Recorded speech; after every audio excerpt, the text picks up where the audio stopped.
संवाद उपनिषद श्रृंखला में आज का विषय स्पंदन, नाद, ध्वनि, स्वर, भाग 9। आप पानी की एक बोतल के सामने नित्य प्रार्थना करें तो पानी सुगंधित हो जाता है। अब शब्द बोलें तो पानी में दुर्गंध पैदा हो जाती है। और यह भी सत्य है कि हमारे शरीर में 2/3 पानी है। ध्वनि का प्रभाव हमारे भीतर तक होता है। शब्दों अथवा भाषा का प्रभाव केवल दिमाग तक जाकर ठहर जाता है। समाचार पत्रों की सामग्री भी सदा बुद्धि को ही तुष्ट कर पाती है। इनमें केवल सूचना एवं जानकारी होती है, प्रज्ञा नहीं होती। कोई व्यक्ति या पाठक पुराने अखबारों को किताबों की तरह 2-3 बार नहीं पढ़ता। इनकी सामग्री पाठक के दिल को छू ही नहीं पाती। भावपूर्ण लेखन पत्रकारिता का अंग ही नहीं है, वहाँ तो केवल शिल्प है, शब्दों का शिल्प। ज्ञान के अभाव में, स्पर्धा के वातावरण में वह भी अपनी विश्वसनीयता खो रहा है। पत्रकार शब्दों में उलझकर रह जाते हैं। किसी भी नेता के वक्तव्य को लेकर शब्दों का जाल खड़ा कर देते हैं। किसी भी धर्मगुरु के प्रवचन से कुछ शब्द पकड़कर आक्रोश पैदा कर देते हैं। हमारी शिक्षा ने भी हमें मनुष्यों के साथ जोड़ने के बजाय शब्दों में जकड़ दिया। हम भूल गए कि हर शब्द भी मूल में एक ध्वनि है। इसका हर भाषा में अलग अर्थ हो सकता है। हम शब्द को पकड़कर हिंसक तक हो जाते हैं। अभिव्यक्ति का धरातल शाब्दिक नहीं हो सकता। वह मन की कामना एवं बुद्धि के अलंकरण तक भी सीमित नहीं है। अभिव्यक्ति का लक्ष्य तो व्यक्ति के अंतस से उठता है। उसके पीछे एक गंतव्य होता है, एक भाव होता है, एक नियत होती है। इसी आधार पर संप्रेषण के परिणाम आते हैं। इसी में अभिव्यक्ति की दिशा होती है। यही भाव जब पाठक, दर्शक या श्रोता तक पहुंचते हैं तो बुद्धि और मन इन्हें रोक नहीं पाते, इनकी आलोचना नहीं कर पाते। ये भाव सीधे व्यक्ति के अंदर उतरते चले जाते हैं। व्यक्ति का अंतस इन्हें तुरंत स्वीकार कर लेता है, ग्रहण कर लेता है, व्यक्तित्व से जुड़ जाते हैं। पत्रकारिता न सूचनाओं का क्षेत्र है, न ही मनोरंजन का। यह सामाजिक शिक्षा का मार्गदर्शन एवं हृदय परिवर्तन का कार्य है। शरीर मन बुद्धि से नहीं हो सकता। हाँ, इनको इस रूप में काम लिया जाता है जैसे भाषा भी एक साधन है। मूल में अर्थ तो संप्रेषण का उद्देश्य ही तय करेगा। तब लेखन पूजा बन जाएगा। पाठक देवता की तरह नजर आएगा। कलम से आरती उतारी जाएगी। इसके लिए पाठक के प्रति समर्पण का भाव होना चाहिए। आज तो वैसे भी अहंकार का युग है, व्यापार का बोलबाला है। लोकतंत्र और पाठक बहुत पीछे छूट गए। यही पत्रकार समाचार पत्रों से निकलकर टीवी में आया है। भाषा को वह अक्षर ब्रह्म की तरह मानता ही नहीं, समझता ही नहीं। उसके गले ध्वनि और पड़ गई, नाद ब्रह्म जुड़ गया। वह इनको अलमारी में बंद करके स्वच्छंदता से कलम चलाता है, संगीत का प्रभाव नहीं जानता। आज पश्चिम में भी ध्यान संगीत बहुत विकसित हो चुका है। शास्त्रीय को हम छोड़ते ही जा रहे हैं। एकमात्र सुगम संगीत या रिमिक्स चलता है। गर्भस्थ शिशु पर क्या प्रभाव पड़ेगा कोई नहीं जानता।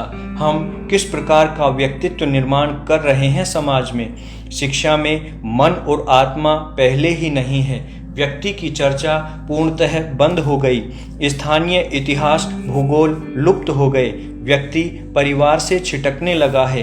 रहा सहा उसका शरीर और दिमाग भी संतुलित नहीं रह पाए तो आश्चर्य नहीं होना चाहिए।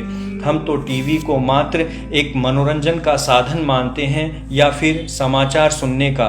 शब्दों की मंत्र रूप ध्वनियाँ किस प्रकार के समाज और देश का निर्माण करेंगी, समय ही बताएगा। जीवन का निर्माण होता है मन के स्पंदनों से। रिश्ते बनते बिगड़ते हैं स्पंदनों से। रूपांतरण होता है स्पंदनों से, क्योंकि इस सृष्टि के निर्माण का आधार नाद है। नाद के स्पंदन है, स्पंदन का कारक है भाषा। भाषा के स्पंदन दोनों ओर प्रभावशाली होते हैं, कहने वाले पर, ग्रहणकर्ता पर। पवित्र तथा सद्भाव युक्त स्पंदन दोनों के जीवन में सुगंध भर देते हैं।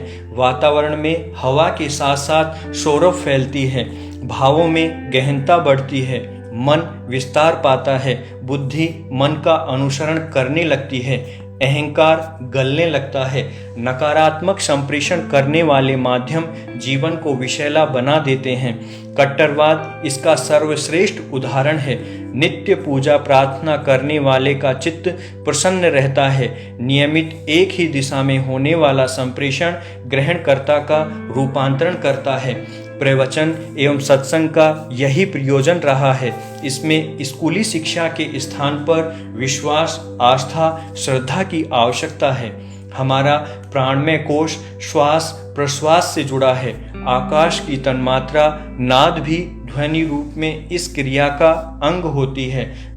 जब श्वास भीतर आती है तब ए की तथा बाहर निकलते समय है की ध्वनि होती है। बोध रूपी अनुस्वार मिलकर ही अहम पैदा करते हैं। ए और है की ही आकर्षण और विकर्षण संज्ञा है। दोनों ही का संतुलन आवश्यक है। जब भी व्यक्ति अपने स्वरूप से उधरमुखी होना चाहता है तब वह है का हास करता है। इसी अनुरूप विकर्षण क्रिया एवं बहिर्मुखता का लोप होता जाएगा। आकर्षण का एकार अव्यक्त सृष्टि को प्रकट करता चला जाएगा।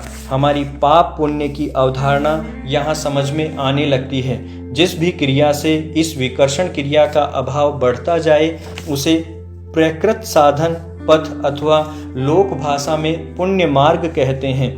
इसी प्रकार पाप पुण्य को समझने के लिए आत्मा तथा जीव का, ईश्वर तथा परात्पर का स्वरूप समझना भी अनिवार्य है। इसी से सृष्टि और प्रतिसृष्टि का स्वरूप स्पष्ट होता है। पुरुष और प्रकृति की भूमिका दिखाई देती है। हर कर्म या क्रिया की तरह पाप पुण्य का आधार भी प्रकृति है। जहाँ प्रकृति है वहाँ आकृति भी है और अहंकृति भी। तीनों साथ होते हैं। जैसे कि मन प्राण वाक या सत्य रज तम। जहाँ क्रिया है वहाँ शब्द भी है। जहाँ क्रिया मृदु है वहाँ शब्द भी मृदु हो जाता है। क्रिया के साथ शब्द भी तीव्र हो जाता है। अतः क्रिया भाव तथा शब्द अभेद सिद्ध हो जाते हैं। ये तीनों स्थूल और सूक्ष्म दोनों शरीरों में कार्य करते हैं। इन्हीं को क्रमशः प्रकृति, अहंकृति तथा आकृति कह सकते हैं। इनमें से किसी एक का परिवर्तन करके संपूर्ण अस्तित्व को बदला जा सकता है। इसमें स्पंदनात्मक क्रिया का परिवर्तन कर सकना दुष्कर है। भक्ति योग द्वारा भाव क्रिया का परिवर्तन किया जा सकता है। ध्वनि द्वारा परिवर्तन राजयोग मंत्र योग है। इसमें ध्वनि के साथ साथ भावना भी जुड़ी रहती है। केवल भाव से भी परिवर्तन साध्य नहीं हो पाता। भावों का उद्रेक मनुष्य की इच्छा के अधीन नहीं है। इसको भी कोई अन्य कारण चाहिए।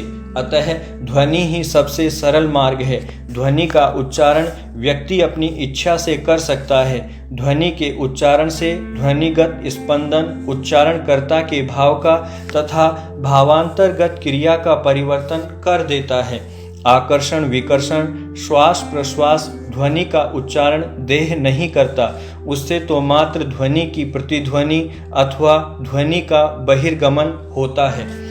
स्पंदन क्रिया तो देह में भी ऊर्ध्वमुखी होती है। तदंतर उसमें निम्नगामी गति भी प्रत्यक्ष की जा सकती है। इसका कर्ता अहम रूपी हृदय में बैठा ईश्वर है। इसी क्रिया द्वारा हृदयस्थ ईश्वर का भी अस्तित्व प्रमाणित होता है। यह क्रिया ही शरीर का स्पंदन रूप अस्तित्व है। यह कर्ता से संबद्ध है। इस क्रिया में तनिक भी परिवर्तन से भावादि बदल जाते हैं। गीता कहती है ईश्वर यंत्री के रूप में अवस्थित होकर देह रूप यंत्र तथा देहाभिमानी जीव को संचालित करता है। जीव का संचालन स्पंदन रूपी क्रिया के द्वारा ही करता है। यह स्पंदन ही सृष्टि की मूल ध्वनि या आकाश की नाद रूप तन्मात्रा है। इसी स्पंदन क्रिया के माध्यम से ईश्वर तथा जीव का संबंध योग बना रहता है। स्पंदन क्रिया जीव का वर्तमान है। उसमें यथेच्छित परिवर्तन करती रहती है। जीवात्मा का इस क्रिया पर कोई आधिपत्य नहीं है। क्रिया ही सब कुछ का संचालन कर रही है। इसका ज्ञान होते ही दृष्टत्व का विकास होने लगता है। तब कर्ता भाव रूप बंधन भी छूट जाता है।